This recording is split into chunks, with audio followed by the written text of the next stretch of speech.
Hello and welcome back, listeners, to an exciting episode of Vino Volley, the podcast that can be found here, there, and everywhere on Apple Podcasts, Spotify, our social media outlets, Instagram, Vino Volley 85, X/Twitter, Vino Volley 85, and our personal webpage, vinovolley85.wixsite.com/vinovolley. I'm your host, Michael Wall, and with me once again on this fun fucking adventure, my guy, main man, mustachio, Ryan Rebecki. That is seamless. That was a thing of beauty you just did. I puckered the whole time. Loved every second of it. That is a strong that's a Randy Johnson killing a dove from the mound delivery right there. That makes me, I feel it right here, so I appreciate it. We're back in action, excited for what's to come, new things percolating. Oh, yeah. You know? What's on the horizon? Can't tell yet. Let me get my Periscope, see what's out there. Oh. So, Rye Guy. Yes. Before we get, I know we need to maybe clear the air. It's cloudy. But before we get there. Yep. How have you been, my friend? I have been well. Summer is coming to a very rapid close for me as next week I'll be back in the classroom. Yeah. Amongst just... And then you'll want to punch... teens. Yes. I mean, other players, obviously. Yes. Yeah. Soccer starts up this week. First official practice tomorrow. Cannot wait to get back out on the pitch. Coaching, yelling, motivating, molding the minds and the skill set of 14 young soccer players. Very nice. I'll also tell you, and everyone should be, on board, pun intended, of what we're doing today. Came in listening to a little bit Yacht Rock on the way over here. I got my boat shoes on. I got my Captain Baxter shirt on. And I'm ready to kick it back to midsummer today with a little bit of the pink liquid, as some call it. They do it all day. They rosé all day. But I'm fine, even though I'm just trying to keep a smile on for the impending doom of next week. Mike, how are you? I'm good.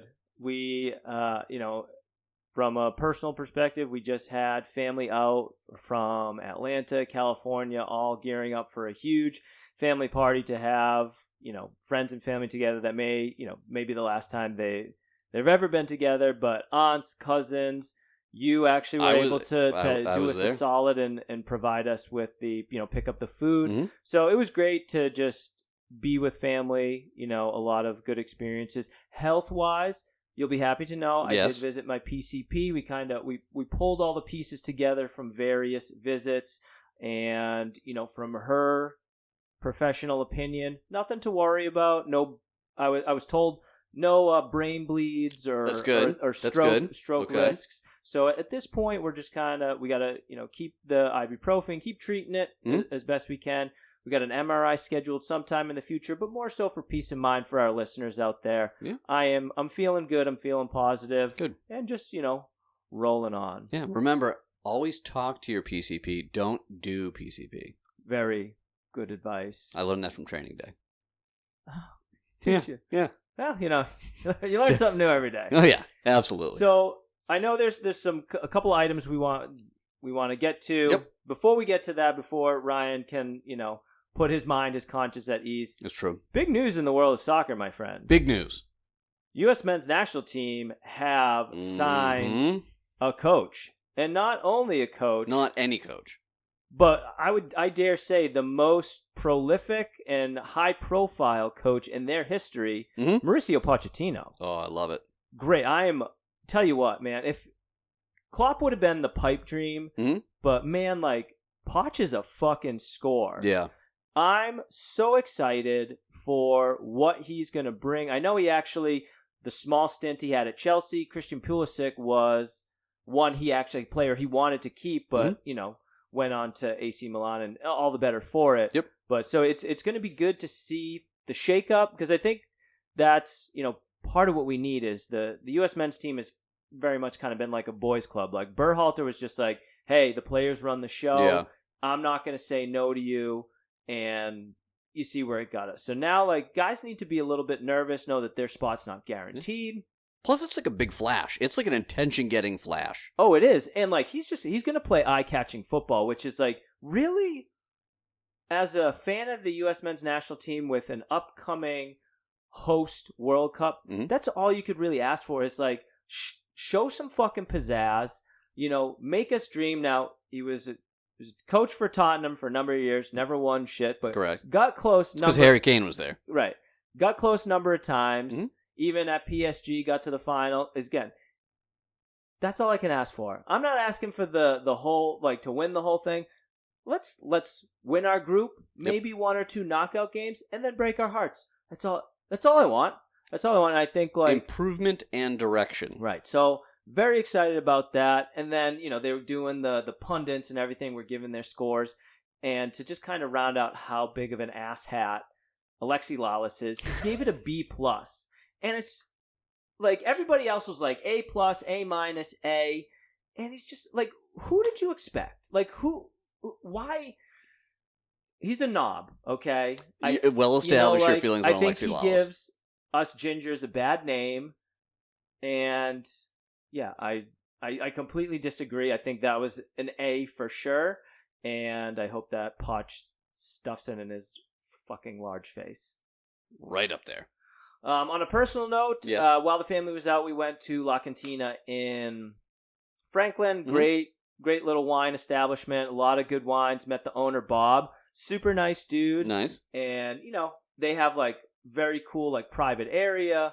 So maybe we thought about a collaboration. Love maybe that. do some of their wine. Maybe that's, we talked about various locations for maybe eventually a live episode. Fingers crossed if we hit one of those milestones. Yeah, absolutely. But super cool dude. And actually, funny enough, we were kind of kibitzing about, obviously making wine. So he had some questions about where do you get your grapes. And I was like, out of Connecticut, Musto wine grape. And he's like, I know Frank Musto. Like, everybody knows Frank, like biggest. Just making connections. Yeah. So you just like, you talk the stories. And I was like, yeah, like we, Justin, my brother-in-law, went to high school with Christina's daughter, and we had Christina on for the Women in Wine, one of our favorite episodes, and it was great. And he's like, yeah, I'm actually going to start. He's going to start selling Musto wine grape, like wine equipment, and I believe it might even be grapes out of the La Cantina in Franklin. So awesome. Yeah, really cool to have potentially access to all that equipment and actual product in a much closer location. Nice. So it was a very cool meet and greet. And then one last thing is we did have an honorable mention from our boy across the sea, Pat Crofty, for some pun names. His was I'm sorry, Nick Jackson, for Nicholas Jackson. Good one. I thought that was good. And then Bad to the Bowen for Jared Bowen. So two good ones. He also did confirm that just like, here in the United States where like Joe Bob and Bob John, and, Billy Bob. Right. John Joe is the only John Joe that he knows of as far as in the UK. And I feel like that might lead us into the Mike Wall Honesty Hour where... But it's not the Mike Wall Honesty Hour. It is not. It's the Reiner Becky honesty moment at this point in time. As I'm sure you could tell, I was a bit surprised upon finding out last week that John Joe... You and I both. Did indeed have alopecia. So I felt very bad about it. I would never make fun of someone's condition that they obviously have no control over. So I, as a teacher, aren't we just always forever students? Yes. I learned over this past week something about myself and then something about alopecia. There are 4. How many? 4. Different types of alopecia, varying from patchiness to like full on just baby seal hairlessness. Yeah. Even though baby seals are born with a thick coat of hair. Yeah. That's the marine. Yeah. Alas. Marine sciences teacher getting alas. Okay. We don't. So. I digress. John Joe. My bad. Was not aware. I thought it was an all or nothing O-Town reference type situation. It is not. There are varying degrees. There are 4 different types of hair loss, alopecia. So there you go. My bad. I didn't know. I'll be better. I will improve myself from here on out. But you still want to punch him in the face. Yeah, no, he'll get one. Yeah, okay. Just want to make sure we're at that. this Do you weight feel off my shoulders. Whoa, dude, you feel so much lighter. I do. You're floating up. Well, now that we got that out of the way, it's time to kind of talk to fans about what we will be drinking today. And Yes. it's a first for Vino Volley. So, Rye Guy, you can do that. What? Oh, I was just...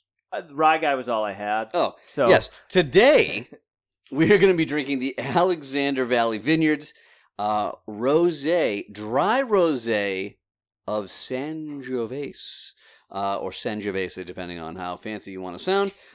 It comes in at 13.6%, and again, you heard it correct. It is indeed a rosé. Mike and I started this adventure being strictly red wine because that's what we really enjoy, and in my opinion, white wine was a waste of time and just empty calories. But alas, and this is a shout out again to our friends over at the Vin Bin in Hopkinton, with locations in Hopkinton, Southborough, and Marlborough, set us up. They said, hey, you want some stuff that, we punches above its weight? Yep, punches above its weight. Go with this. Even if you've never really had rosé, this is good, super different, and might be something you guys are interested in. So we said, I think it was the Sangiovese part of the rosé that really spoke to us. But again, James was super helpful and one that we are excited to go back and pretty much just say, we're at your mercy. You know what we're looking for. Give us the goods. So this is the first out of the six bottles that we bought. So we're really excited. So kind of give us the lowdown on what we're in for before we get that cheers and taste going. So the Alexander Valley Vineyards, again, we're doing a rosé. If you remember back to our last episode, we previewed. This is a fresh wine due to a fresh start of the new Premier League season, which will be our main topic today. Fresh starts for either players or teams. So the Californian rosé from the Sonoma County area. This is the second Alexander Valley Vineyards wine that we have featured on this podcast. It's right in the middle between, it's a medium bodied wine. It is a little bit more towards the dry end of the spectrum, a little more to the acidic end of the spectrum. And then, tasting notes. We are in for a cavalcade, if you will, of I don't know that word. Of a lot of things, a myriad, a plethora, a cornucopia of fruits, starting with intense aromas of watermelon, melon, guava, red cherry, raspberry, and a hint of grapefruit fill the glass. Flavors of peach, stone fruit, watermelon, along with slight grapefruit notes make this a juicy glass of pink wine. Full-bodied and rich, this 2023 is a dry wine with a long finish. Last sentence, this is pure California sunshine in a glass. Wow. Magical. I painted a really nice picture. You sure did. Now, have you ever had rosé? No. I have tried it. And I can't remember what it was like, but if my brother enjoys rosé, being of his size and stature and his tasting, what he is into, this summer he was like a rosé whore. Really? Yeah, no, he AJ Rebecca. Just something about throwing the boat shoes on, going down by the marsh, just having a nice chill glass of rosé, watching the maybe hop on the catamaran later. I don't know what your situation is. Maybe you like a true, original sailing vessel versus a catamaran, a sloop versus a brigantine. So I'm excited to try it. I think we're gonna love it. I hope we don't hate it. Yeah, well, we'll see. And again, talking about first, this is actually the first time in a Vino Volley episode that we have done the wine intro before I actually did the introduction to the actual episode. So, to all our Vino Volleyers out there, it is time to pop those corks, indulge in a healthy pour, and dive stud showing into today's episode. So Ryan already went through the wine, kind of stole my thunder on how it ties to the episode, but as you guys know, man. We are going to talk about 3 each of us, everybody a fresh start, things we want to look for in the Premier League, whether it's a player, whether it's a team, things we're excited about. Before we get into that, let's cheers. Let's. And get this rosé going.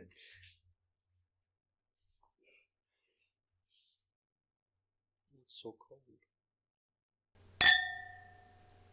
Oh, that might be the best tingy yet. Oh, I can smell it from a distance.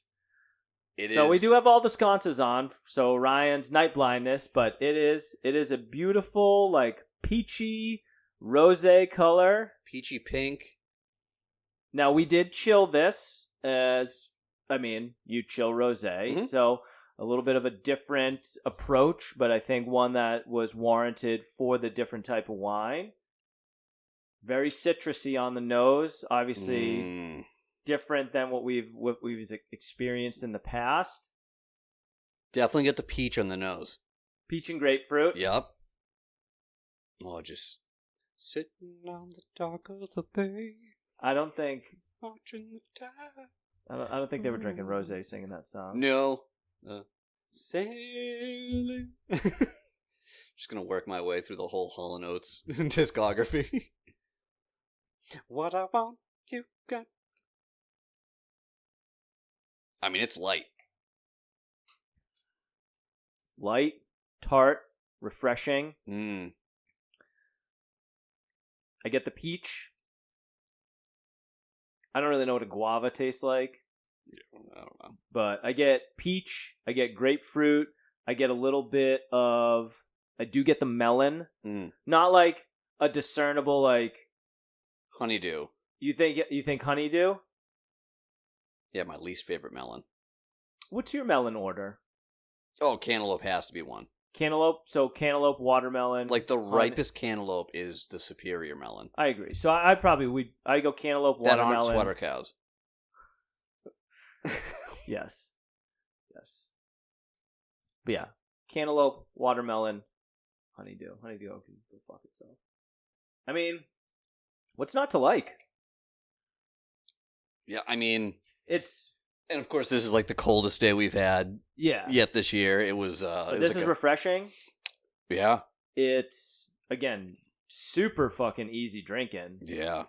I can understand why people get, like, rosé drunk. Because it's cold. No, this, I mean, let's call a spade a spade. We're just a hair's breadth away from, like, white wine, like white girl wasted. Yeah. Like, you can absolutely, like, I would blast that thing in the freezer. Yep. Pop the screw cap off. Yeah. And just take swigs of that until it's party time and...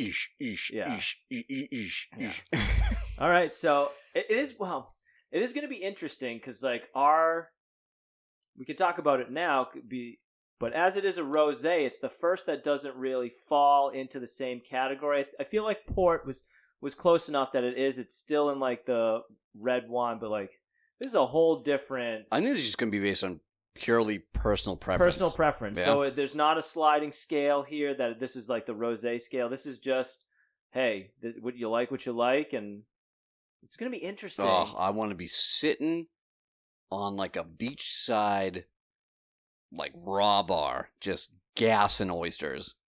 It sounds terrible. Just watching the boats come in. I hate oysters. They look like giant loogies. Yep. It's the texture of them too. I don't understand. Yeah, it's like a pomp and circumstance. So you're just doing it to, like, I put my boat shoes on, so I might as well just, like, slug loogies out of a shell and then get aroused. Nutritionally wise, they are very nutritious. It's like a pure source of protein. No mercury, and you just okay. Just something about it. You know what I mean? To each their own. Okay, so off to a good start. Yes. I'm still, like, my mind is turning here of, like, where my score is going to be at, because I feel like if I put it with some upper echelon, it's like, I don't know, it just, you're a teacher, you get it. Like, there should be some type like a bell curve? Yeah, no? Yeah, I mean, I think I got some numbers floating around just based on this so far. But, okay. Let's see what happens as it comes closer to room temp from being chilled. Does it get better? Does it get worse? And then we'll see where it takes us at the end. Okay. Yeah. So we were talking about, the episode Fresh Start. One of the parts was going to be highlighting 3 either players or coaches or teams, but the other part of it, which just came to me as I had my notes here, is as we are Liverpool fans, and it was the first game of the season under Arne Slot, we were going to talk about our thoughts on them as their fresh start in the post-Klopp era. All right, so we'll do a Liverpool minute. Yeah, we'll do a Liverpool minute. Then I have one bullet point as I was trying to watch as much football as I could, or soccer as I could. So there was one standout moment from the weekend that I made note of. But yeah, so you want to start, or do you want me to kind of start my overall thoughts? Yeah, you go. I mean, we kind of cross notes in person on Sunday. Yes. Yeah, so fire away, and I can piggyback. So what I saw a game of 2 halves. So the first half I saw, again, coming from a team that did really well in preseason, which it's hard not to get excited, but also the opposite end. I think there was a season where like Klopp didn't win a single preseason game, and it's just like, hey, it's just preseason, like no one cares. So, right. You kind of have that offset there where it's like you don't want to get too excited, but you want to also just be real. So yeah. Coming into this, the first 45 minutes, to me, it looked like a team that when push came to shove, when it was real, were a little bit struggling to implement the new style. It looked like a team that was still, when kind of adrenaline takes over and you go into muscle memory, they were still trying to play a Klopp style in an Arne Slot system. Mm-hmm. So there were sloppy passes. We weren't really winning duels. We're sloppy in the final third. They, giving balls away in our own 18-yard box, giving them chances. Yeah. And I mean, really, if they had some opportunities, better finishing, we could have been down 1-0. So that was my tale. The first half. Do you? Oh, totally agree. Yeah. Tale of 2 halves. First half at times was frustrating and super anxiety provoking, to the point where I got off my couch and had to stand like an old man in front of the TV, like 3 feet away, just to believe what I was seeing. Mm. And the thing that got me, that was some carryover from last year, or from the Klopp system, we were still getting beat over the top. Yes. Yeah. Like our high line, you get someone who can fly on the other side. Like, granted, we have super athletic and talented, guys in the back. So, Virgil, even though he's getting older and people, think his best days are behind him, like, we have talent back there in order to combat that. But the amount of times just in the first half overall that we were getting beat over the top and had eventually to, they're going to find the back of the net. You give them any opportunities. Yeah, for sure. The fact we kept a clean sheet was great. Yep. It didn't look like it was going to happen for a while, but again, second half starts, Quansah out, Konate in, mm-hmm. And I think, as we talked about, that was the catalyst to, I think, securing the back and being able to implement the slot system. Yeah. So, you saw a different game. You saw, and I think it was, he told it to the entire team. I mean, it wasn't singling out one, but we were having a hard time with their number 9, Quansah specifically. And so Slot making the hard decision to make a substitution at the half, put Konate in, he's a beast. Like, if he stays healthy, like, he's absolutely, I think, the number 1 partnership with Virgil van Dijk, without a doubt. So it's only his fitness that is in question.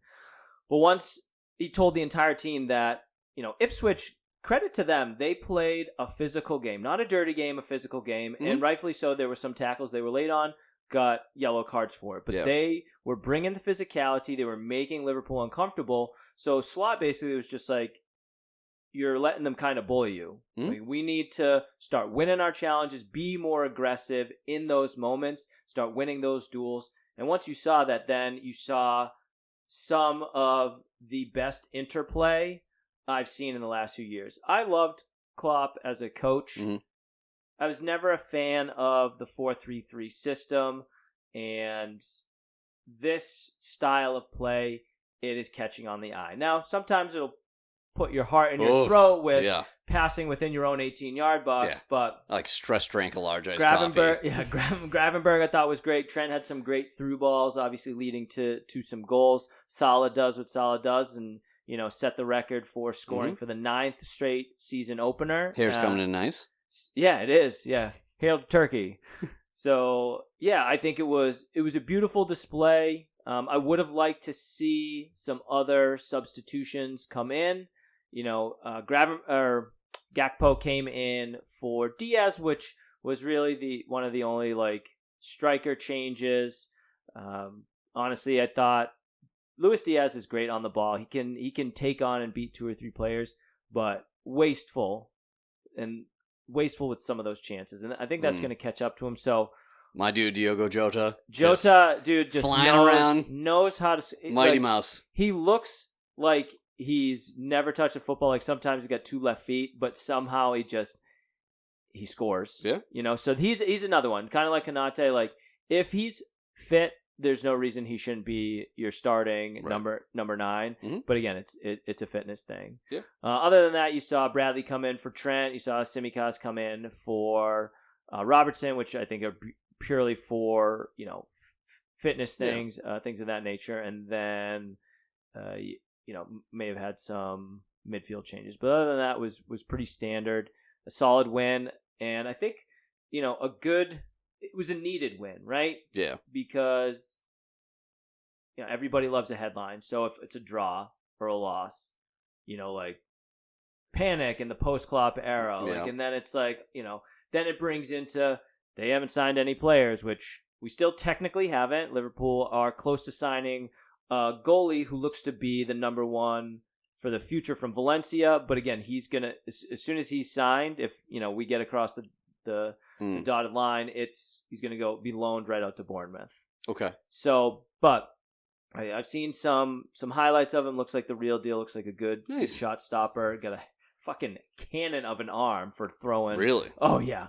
Literally just runs out of the 18-yard box and absolutely hoofs one just overhand right, pretty much over the halfway line.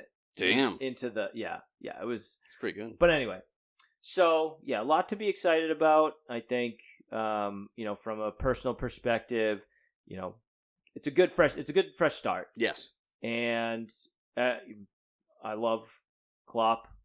I will always love Klopp, but I'm excited for what's to come. And then my one moment that I watched a little bit of the Southampton Newcastle game, and Brereton Diaz is an absolute bitch and should be fucking... the Chilean international who was born in Stoke? Using air quotes here, Chilean. He should be fucking ashamed of himself. And in a season where they've talked about cracking down on diving... That's a dive. Now, granted, Cher, whatever his name is, Shar, should have known better to push... Married to Sonny Bono? That is incorrect. Oh, okay. Yeah. He should have known better than to push his head against the other one. But, the way he flails down is downright embarrassing. I don't understand how you can, look back at the tape of the game and not just want to tuck, Buffalo Bill and just tuck your sack between your legs. I'd fuck me.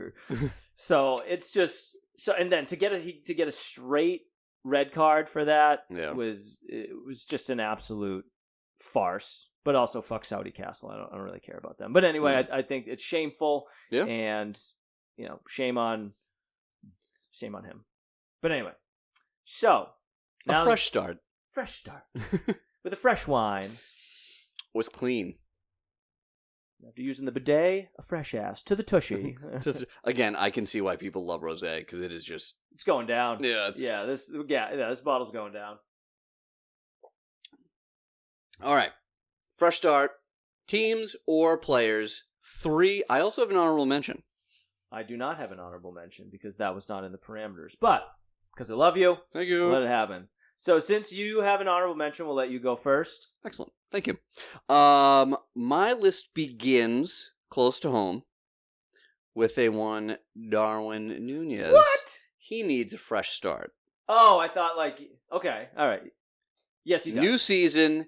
I mean, by the end, actually not even by the end, halfway through the season, I was like, fuck it, he's fucking terrible, can't hit the broadside of a bar. It became like a running joke in my household where, Ryder would watch the games and be like, this guy. Be like, well, did you see at the Copa when they were talking about him going into the stands and he could swing in his arms? Yeah, he's missing everybody. Yeah. It's like Blinken in Robin Hood Men in Tights just trying with the sword. Did you say Abe Lincoln? Yeah, unless he's in a Uruguay jersey, he struggles to hit the target. So, no, go ahead. Go ahead. I won't interrupt. Okay. I did have some thoughts on that, but okay. This is you. Go. He needs a fresh start, and he has to deliver consistently. And bury the chances that he has. And I think all of the chatter that is amongst the pundits at the interwebs should die down, as clearly very chaotic, has incredible amounts of pace. But I'm still waiting for him to be able to deliver at the pace and frequency which he should. There we go. Okay.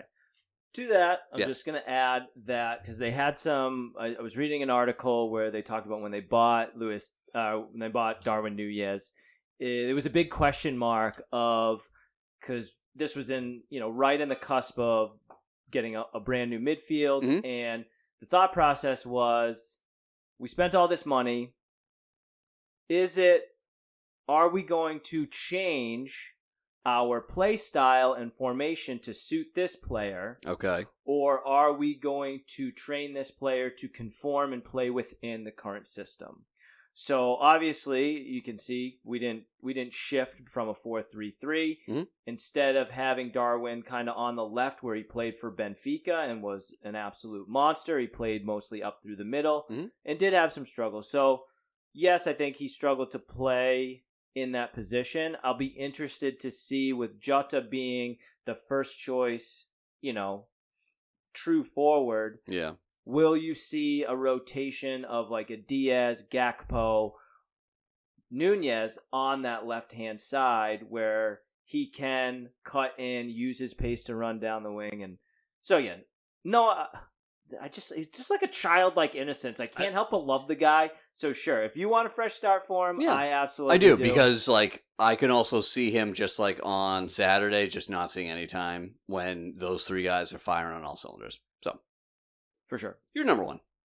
My number one for fresh start was not close to my home, mm-hmm. but close to Crofty's home. Yes, it's none other than West Ham United. Ah.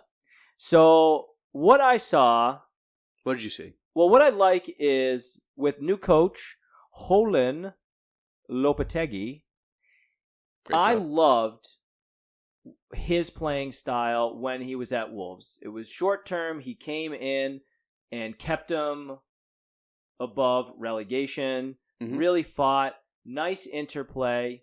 So what I've seen is that West Ham have brought in a couple players. Most of them didn't feature over the weekend, but you saw a team that went against Aston Villa. Now, again, you say Aston Villa, but remember, Aston Villa finished in the top four. This is a team in the Champions League. This is not, it's not like your normal name, we'll say Liverpool, Manchester, one of the more familiar big names. But it's still they're a team that plays good football. Yeah. They went out. They got kicked in the teeth in the fourth minute, down 1-0, but still found a way to equalize. Again, it ended up 2-1, but I think it was a good start. Yeah. I think that this is a team that's going to surprise you. It's a good barometer game.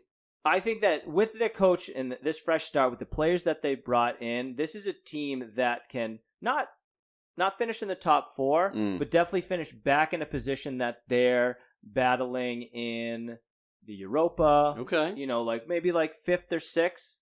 So I think knock, who's there? West Ham knocking on the door. That's right. There you go.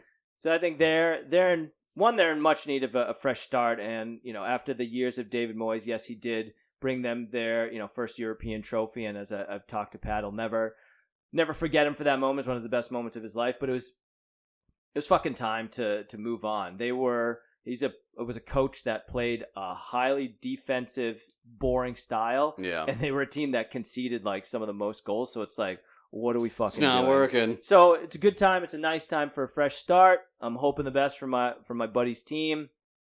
So yeah, West Ham United is my first pick for a team that is in good need of a fresh start. Nice.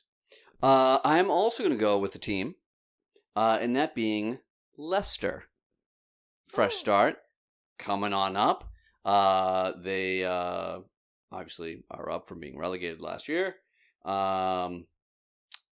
Good to see Jamie Vardy back. He's a fucking stone cold killer, I'll tell you. All right, Harry Kane scored 1 million goals. Like, I get it.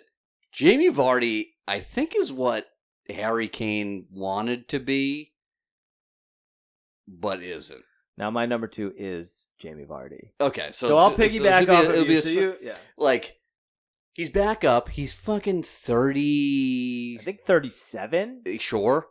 Sounds right. 37 years old, gassing a Red Bull at halftime, and just going out there and just, like, still making it happen. 37 years old, yeah. Like, they were a good story when they came up and won the Premier League. They've always been a team I've had, like, respect for just because they did that, whatever the odds were for them to win it. 5,000 to 1. Yeah. And good to see him back. That sort of talent needs to be up, and I'm glad he stuck it out with them. And now they're back up, and let's see what happens. So I did fresh start, Jamie Vardy. He's what the Premier League needs. Yeah. He is a perpetual ball buster, but not in like the Neil Maupay kind of like, or Diego Costa like chippy bullshit, try and get you sent off. He's a dude that's going to just come at you for 90 minutes, no matter how big you are. And the bigger the team, he's going to bag a fucking goal, and then he's going to taunt the shit out of your fans. And I am here for it. I love it. So he could have had 2. He could have put Leicester up 2-1. Golden opportunity, and he was so bull for himself for missing that. He just needed to put a little bit wider right. Yeah. But, man, finds himself in the box, finishes a header, ties the game up, and then gets... I think it was like the 70th minute, subbed off. And what does he do? Points to the Premier League badge and starts looking at the Tottenham fans and going 1-0, and then just being like, fuck off, as he's going off. And I was just like, God damn it, did I miss Jamie Vardy? And like, for a guy that I think, not that he needs a fresh start, but I felt like the Premier League was kind of getting a little stale. Yeah. And it needed a fresh start. And he is just like a burst of fuck you freshness right in the ass. Yeah. And I love it. I will be watching Leicester as much as I can. And I hope he bags a bunch of fucking goals. It's like I was laughing when I saw the thing where he was like pointing and being like, I've got one. Yeah. I was thinking, I'm like, oh, imagine if that was Harry Kane with his stupid mumble mouth. He was like, I got one. It's like, what? Did he say he had a gun? He's got a fucking gun. Got him. Oh, so there we go. Great minds think alike, as always. That should come as no surprise that you and I have some overlap there. My third, and this was a close between him being a third and my honorable mention. My third is Ivan Toney. Dude gets 8 months away from the game for gambling. Idiot. But, like, is a pretty class player.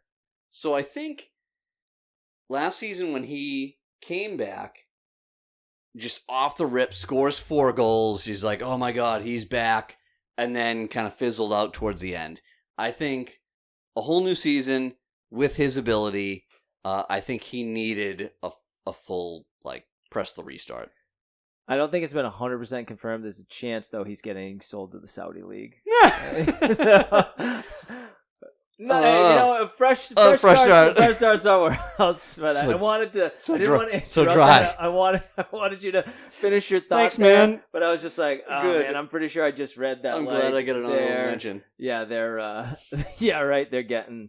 They might be getting rid of him or cashing in on him. So we'll see. Maybe isn't hey, it'll hold true, but if not, it's still a fresh start. It's just not in the Premier League. So don't fucking gamble on your own sport. Yeah, here's the other thing where I thought, like, you know, they saw, like, Sandra, like, Tonali's coming back at the end of August, and, like, people are just like, he's got a fucking addiction.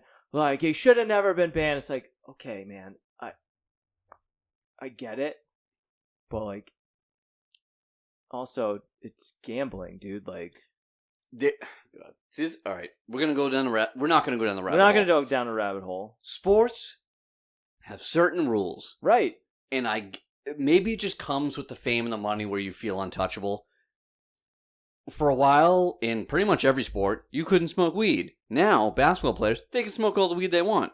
Don't fucking flash a handgun on your fucking social media, you idiots. Don't gamble on your own sport. Yeah. You can't do that. Stupid. Yes. So, whatever. So anyway, my third pick for fresh start. Yes. And it wasn't really something like I chose. It's just Chelsea. Because they are fucking buying everybody. So, like, they're literally giving themselves their own fresh start. They have 10 players.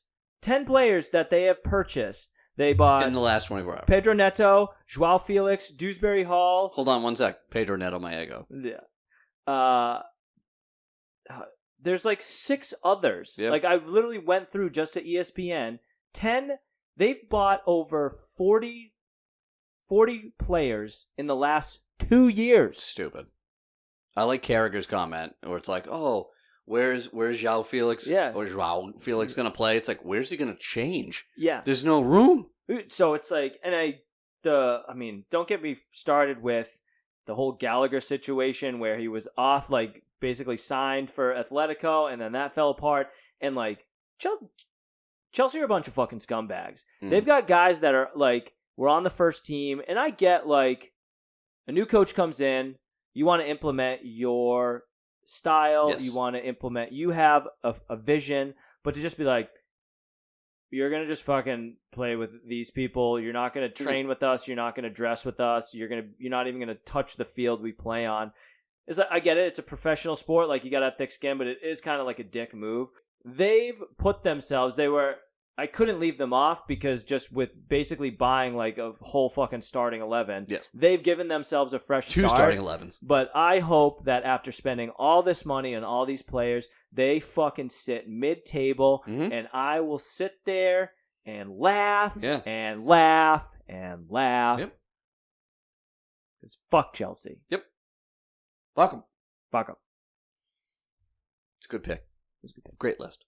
Thanks. How about yourself? Thanks. What you got? My honorable mention is... That's the old Ivan Toney gaff, so... Yeah, is, believe it or not, Jack Grealish. Oh. Even though, obviously, like, Man City's been successful, like, I want Jack Grealish of the Aston Villa days, who was just, like, a stone-cold killer, like, you know, the Man City has so much talent. I get it. I feel like he's just kind of like hanging around, just like getting shit-faced at the parades, and it's like, yeah, but what are you? I know he got injured. He got injured. He was injured a lot last season. I'm just curious if like his fresh start is still gonna be with City. I would love to see him go somewhere else and like be the guy, like be that guy that he was at Aston Villa. Could you see him going back to Aston Villa? You think that Unai Emery would take him? Or do you think his fresh start is another Premier League team or out of the Premier League altogether? I'd like to see him stay in the Premier League. I just don't. I mean, ideally, he ends up back at Villa. But, like, he could also, like, be the guy for maybe... you know, a mid-table team and just kind of add a little firepower, kind of get them into, you know, cross that top 10 threshold. And then, you know, you add a couple pieces. Now you're talking, you know, you're competing for, you know, a spot in Europe. But yeah, he's got too much talent to just be like, the video of him and just be like, oh, hello there. Like, just showing up and just falling off fucking double-decker buses and stuff like that. So, Jack Grealish is my honorable mention. Love that. That's a good one. Great way to round it out. great picks all around. Both of us, good job. Huzzah! Huzzah. So now that we kind of wrapped up the fresh start, let's circle back to the freshness of this delightful, easy drinking rosé. Again, hot weather down the Cape. I can see this in a cooler, just fucking smashing Ace of Base and oh no, the Ace of Base. It's too much hip gyration in that. It's not the sign that you're going to be seeing. It's going to be gyrating my hips on the fucking sand dune. I don't see any problem with that. Let's see. No, you got to go yacht rock with this. She's a rich girl. With the big fucking sunglasses on. I'm wearing a fucking mink coat again. Mink coat on the sand dune. Sweating profusely. Oh. I mean, it's smooth. I can understand the appeal of it. Yeah. Again, I have nothing to compare this to, but like I dig it. I'll fucks with it. Any other like notes coming through, or pretty much the same as we've? A little more grapefruit coming through. Peach on the nose. It's a consistent like melon and grapefruit finish. That sweet and tart combo. Yep. Light, juicy. Yeah. Yeah. Yeah. Dig it. Yeah. Big time. All right. Well, now that we have hit the halfway point, it is time to dive into the Backpfeifengesicht. And we actually have a write-in. Do we? Well, kinda, sorta. My almost 5-year-old daughter was asked by my wife who on Brighton she would want to punch in the face, and she chose the seagull. Apparently there was zero hesitation, yeah. And as you know, my daughter can throw absolute fucking haymakers. Go on. Was Mats Hoefer. Oh, is he Deutsch? Is he sure. Danish? Yeah, I mean, he's Dutch. He's a Dutch? He's a Dutch. So yeah, I mean, I don't have anything to add, but hey, you know, Eleanor, if she wants to hit him, fuck, I'll back her play. Yeah. But apparently zero hesitation. As the kids say, let her cook. I don't know if I really care for that. But anyway. So yeah, so that was our one write-in. Excellent. But now it's on to you and I. It is. And do you want to go first? I do. Okay. Oh, okay. I do. I'm feeling very confident tonight. This one I was pretty sure of. What'd you go with? You're going to be surprised by this. Oh, no. Did you do James Milner? I did do James Milner. What? Now, it's going to be James Milner out of pure respect. Because this is going to be an interesting one. To be pummeled by that man post-assault would be an honor.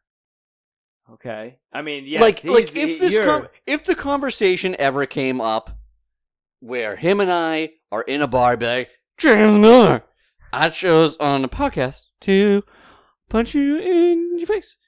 I'd also be looking down at him because he's 5'9". I'm on a good day 5'11". But the guy is an absolute fucking unit. He wins the fitness test every single year on every single team. This is year 26 of him, something who's wild. 18. It is of the utmost respect that I pick him and give his moment in the sunshine that is this podcast out of pure respect. And it wouldn't so much be a hit as if you should be like, again, I'd probably run into him at a bar and be like, James Milner, you so silly goose. Just give him the old, it's not going to be like Enrique Iglesias, like a warm caress, because then I'm definitely getting fucking punched in the teeth, which, not for nothing, maybe this is all like a hidden agenda. I would want James Milner to knock my fucking teeth out. And I'm already over there. Crofty, he gets the consult with his, whoever the people are, the teeth people. And then for veneers. Yeah, and then have you thought of just like Invisalign? Dude, it's a long journey. I'll tell you about it later. Fair enough. Okay. But yeah, it is James Milner. All 38 years fun of him. So there you go. All right. My pick, and if I can get my fucking mouse over here. There it is. Bring them up on the big screen. Oh my God, I'm going to lose it. Yeah, you're having a tough day tech-wise. This is usually my forte. You're doing great. Oh, dear God, I somehow signed out of the account. Cut the green wire. Is it over here now? Here we go. All right, we're back. Okay. Is none other than Valentin Barco. Valentin Barco. He's a kid. He's just a child. Yeah, and do you know what? He looks... He's actually 32. This is a ginger on ginger hate crime. This is your, second or third. That's fine. I mean, I fucking hate Alexi Lawless. You just sure because do. there's few and few of us every year doesn't mean I don't want to sock one or two of them. I think there's more of you every year. No. Genetically, no? Genetically, we are... I mean, you are genetically superior due to your rarity. Right, but we're a dying species. That's a shame. Yeah, it is. So anyway, good old Valentin Barco. Valentin. And just looking at this dude, he just had again, you said kid. He has the air of just like a shithead kid. And so there were two... He could be your brother. Don't you say that. Don't you ever say that. He could... Mike. Don't... Okay, fine. But, so my notes I had on... What really brought to mind was first... He reminded me of Farkas from fucking Christmas Story. I've never seen it. You've never seen No. it? So, I mean, I've seen it once. It's not my favorite, but there's stereotypical, there's a ginger bully, he's a shithead, and... You've been unfairly pigeonholed into roles. So anyway, and then the other one was, and this is really going to be for the more senior of the followers, is a young Danny Bottaducci that turned to a life of lighting bags of dog shit on fire rather than ripping on the drums of the Partridge Family. Dude, that's not far from what his life turned out. He's a fucking full-blown alcoholic. Oh, yeah, no, he's a mess. But, we're talking in the young days, he was just coming along when we're singing, come on, get happy. He was just, the mom was an absolute dime in that show. But anyway, yeah, so, I just, look at his face. He just, looks like a punk. He doesn't look like me! He doesn't look like you, but he... Could be one of me. Yes. Still, maybe I want to punch myself. Do you want to talk about this? No. We'll talk about it off mic. Maybe I see a lot of myself as a shithead kid in him, and I just want to punch the douchiness out of his face. How old is he? I don't know. Nor do I care. Yeah, you do. He's old enough. What is it? He's got to be at least 18. Valentin Barco. Please be over 18. Hold on. Then that's he comes up as a top Google search. Oh. And? You picked the wrong picture. There's a worse one? Yeah, I think that would make you more angry, as he's probably a shithead kid. Wait, the picture I picked or the picture you found? That I found. Oh, well, you'll need to send me that He's one. 20 years old. Okay, so he's yeah. an Argentine native. Oh. I guess that. He apparently is linked with Kwanzaa and Barco, fantasy football scout, as replacements to get rid of. Well, I'm sorry. I didn't like the cut of his jib. 5'7", a little guy. Yeah. I can just... Fuck him. Hammer fist. The top of the head. So yeah. Valentin... Man, he looks young. Barco. He's 20. We check the age, check the birth certificate. It's legal. And I can punch... He has a couple pictures that are not whoever I want in the face. So yeah, Valentin Barco.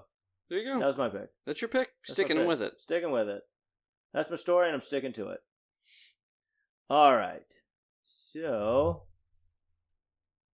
yeah. Brighton, we've hit the original 20 now. As literally we know, and physically, hypothetically. Sorry. As we know, there are now 3 new teams. Mm-hmm. So obviously we'll get to those. So it's actually we'll do an open forum out of Leicester City, Southampton, and Ipswich Town. Who do you want to be the next team for the Backpfeifen Gezicht? I want Ipswich Town because it's gonna be fresh in my mind. Okay, Ipswich Town it is. Mm-hmm. So next episode will be Ipswich Town. There you have it.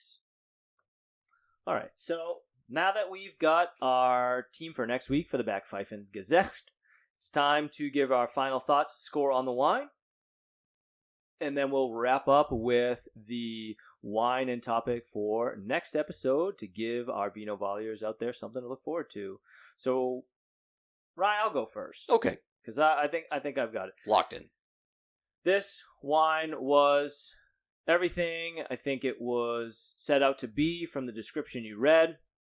It hit the notes that we made: the peach, the grapefruit, the melon. It had the crispness. It had the tartness, the sweetness. And being chilled, it was super easy drinking, as we've pretty much downed this entire bottle, which is the first time in a while. Sure have. I'm going to give this a 7.9. Love it. Again, I went with kind of like a sliding scale, as it is a little bit different than our red wines. I thought it was very enjoyable. So yeah. Yeah. I'm actually very close to where you are. I'm going 8-1 with this. I was first couple sips, I'm like, yeah, this is probably going to be a solid 8. I mean, if I saw this somewhere and I was on vacation somewhere warm, coastal, I'd be like, yeah, I'll fucks with this. Like, I'll sit on the beach and gas a sandwich or hammer some oysters. And yeah, it's nice, so that if it's a summer day, you're not, sweating your balls off, sucking down a hard red wine that's going to make you sweat. It's nice, it's crisp, it's refreshing. So beautiful. Yeah, I mean, I dig it. I might dabble in the rosé the next time I'm Cape Side. Just gonna have to, when next time you're in the Vin Bin, give them a thanks, because it looks like the first one they gave us was a real winner. Real winner. Ding ding ding, ring the bell. All right, Rye. So now that we wrap that up, why don't you tell the folks the wine we are going to be drinking next episode? I'll tell them the reason why, and we can get the fuck out of here. All right. Next episode, we are going to be back across the pond. We are going to the lovely country of France. We are drinking the, we're drinking the Chateau Roc des Seguiers. It is a Bordeaux, which is apparently a blend of several grapes grown in the Bordeaux region of France. How does that tie into the topic, Mike? Oh, how does it tie in indeed? Well, that's what I fucking said. Yeah. Big market tease. I was waiting for it. So the next episode we're going to talk about is the accessibility of soccer and media. And for those of you who are fans of the sport out there, you know that in order to be able to follow your team, depending on how competitive they are and how good they are, you need to have access to a lot of different mediums. Mm-hmm. So as we talk about a Bordeaux blend, it's a multitude, a little bit here, a little bit there, all comes together to create one thing. Mm-hmm. That's how it's going to tie in, is where the accessibility of soccer and media, it takes a lot of different avenues to really come together and create one comprehensive package. So that's what we're going to be talking about, the frustrations, like, is there a better way? We're going to talk about, maybe we have it better than other countries, mm-hmm. potentially the countries that actually it's their sport, the game is taking place it's their league. So, maybe do we take it for granted? So we're just going to kind of open dialogue conversation about soccer and all its forms of media, what we like, what we don't like, could it be done better? That's it. Looking forward to it. Looking forward to it as always. It's nothing better than getting together and having a glass of wine, talking soccer.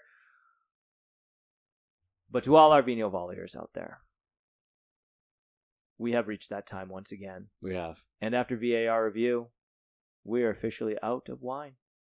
And must pretty much. And must put the final cork in this episode. And listen to us next time on another very exciting and enthralling episode of Vino Volley. Ryan Rebecki, take us home. Folks, always remember, sip and soccer responsibly. We bid you a Freddy adieu.